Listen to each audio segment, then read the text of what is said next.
வணக்கம் ஃப்ரெண்ட்ஸ். இந்த வீடியோவில் வந்து ஒரு சூப்பரான ஹெல்த்தியான ஒரு ரைஸ் இதை பார்க்க போகிறோம். அது பாகற்காய் சாதம். அதுக்கு தேவையான பொருளுக்கு வந்து பெரிய வெங்காயம், ஒரு காஞ்ச மிளகாய், ஒரு பச்சை மிளகாய், அப்புறம் கொஞ்சம் தேங்காய், ஒரு கப்பு திருவன தேங்காய், அப்புறம் வந்துட்டு பாதி கட் பண்ண பாகற்காய். அதை வந்துட்டு நல்லா உப்பு போட்டு பிசைஞ்சு நல்லா ஒரு 3 தடவை கழுவி நம்ம வடிகட்டி வச்சுக்கணும்.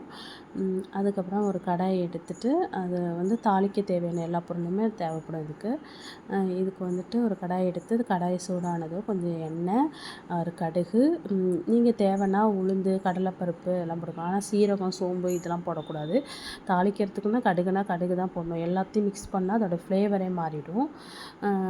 உளுந்து, கடலைப்பருப்பு போட்டால் கொஞ்சம் வாசம் இருக்கும், அதுக்காக அதை போடுவாங்க. நான் அதை போடலை. அப்புறமா வந்துட்டு கருவேப்பிலை, காஞ்ச மிளகாய், ஒரு பச்சை மிளகாய். காரம் உங்களுக்கு அதிகமாக வேணும்னா இன்னொரு காஞ்ச மிளகாய் கூட போட்டுக்கலாம். பச்சை மிளகாய் போடும்போது அதோடய வாசம் நல்லாயிருக்கும் இதோட சேர்ந்து வேகிறதுக்கு.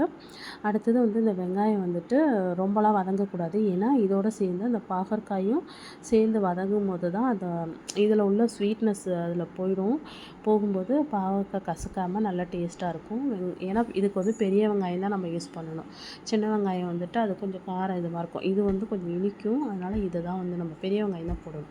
பாகற்காயோட ஒரு 1/4 கொஞ்சமாச்சும் வந்து இந்த வெங்காயம் வந்து கூடுதலாக இருக்கணும். அப்போ தான் நல்லா டேஸ்ட்டாக இருக்கும். உண்மையாகவே இந்த ரைஸ் வந்து நீங்கள் ட்ரை பண்ணி பாருங்கள். கசப்பே இல்லாமல் அவ்வளோ ஒரு டேஸ்ட்டாக இருக்கும். பாகற்காய் பிடிக்காதவங்க கூட இதை விரும்பி சாப்பிடுவாங்க. நீங்கள் ட்ரை பண்ணி பார்த்துட்டு எனக்கு கமெண்ட் பண்ணுங்கள். கண்டிப்பாக இது வீடியோக்காக சொல்லலை, உண்மையாகவே இது அவ்வளோ சூப்பராக இருக்கும். இதுக்கு வந்துட்டு வேறு எந்த மசாலா பொருளும் எதுவுமே போட மாட்டோம். இது வந்து வெங்காயம், அதே போல் ஒரு கப்பு வந்து தேங்காய், துருவின தேங்காய் இருக்கணும். தேங்காயுமே கொஞ்சம் கூடுதலாக இருந்தால் நல்லா டேஸ்ட்டாக இருக்கும். அவ்வளோதான். இதோட போட்டு ஒரு மூடி போட்டு ஒரு 5 நிமிஷம் அந்த தண்ணி சுண்டும். அந்த பாகற்காயில் வெங்காயத்தில் வர தண்ணி சுண்டுற அளவுக்கு நம்ம வந்துட்டு இதை கொஞ்சம் வதக்கிட்டு இந்த அளவில் வந்துட்டு நமக்கு தேவையான அளவு உப்பு கொஞ்சமாக போட்டால் போதும். ஏன்னா ரைஸ் போட்டுட்டு அப்புறம் டேஸ்ட்டு பார்த்து கொஞ்சம் போட்டுக்கலாம். இப்போ காய் வேகிறதுக்காக கொஞ்சம் உப்பு, அப்புறம் வந்து தேவையான அளவு தண்ணி ஊற்றணும்.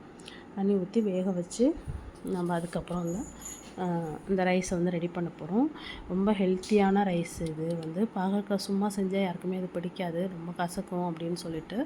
இப்படி செஞ்சு பாருங்கள், அவ்வளோ டேஸ்ட்டாக இருக்கும் இது வந்து தண்ணி ஊற்றி நம்ம மூடி போட்டு கொஞ்ச நேரம் கொதிச்சா போதும். அதுக்கப்புறம் திறந்தே வேக வச்சுக்கலாம். ஏன்னா ரொம்ப நேரம் மூடி போட்டோம்னா அந்த பாகற்காயோட கலரும் மாறிடும், ஒரு மாதிரி வேக வச்சது மாதிரி இருக்கும். அது வந்து ஒரு டேஸ்ட்டாக இருக்காது. ஒரு 10 நிமிஷம் வச்சா போதும். இதுவே நான் கொஞ்சம் கூட வச்சுட்டேன், அதனால தான் கொஞ்சம் கலர் மாறி இருக்குது.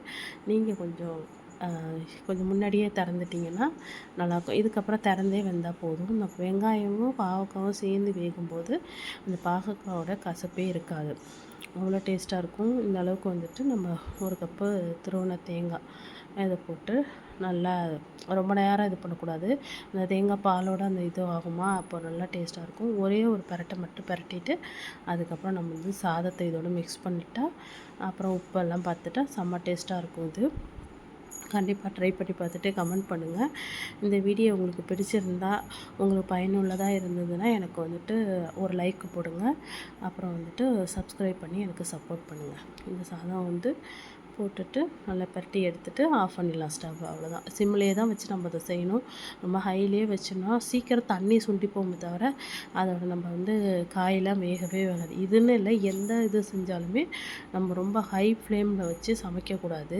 சிம்மில் வச்சா கொஞ்சம் நேரம் தான் ஆகும், ஆனால் அது வந்து நல்லா பக்குவமாக நல்லா வெந்து செம்ம டேஸ்ட்டாக இருக்கும். அவ்வளோதான் ஃப்ரெண்ட்ஸ். இந்த வீடியோ பிடிச்சிருந்தா கண்டிப்பாக நீங்கள் ஒரு லைக் போட்டு எனக்கு கமெண்ட் பண்ணுங்கள். தேங்க்யூ. தேங்க்ஸ் ஃபார் வாட்சிங்.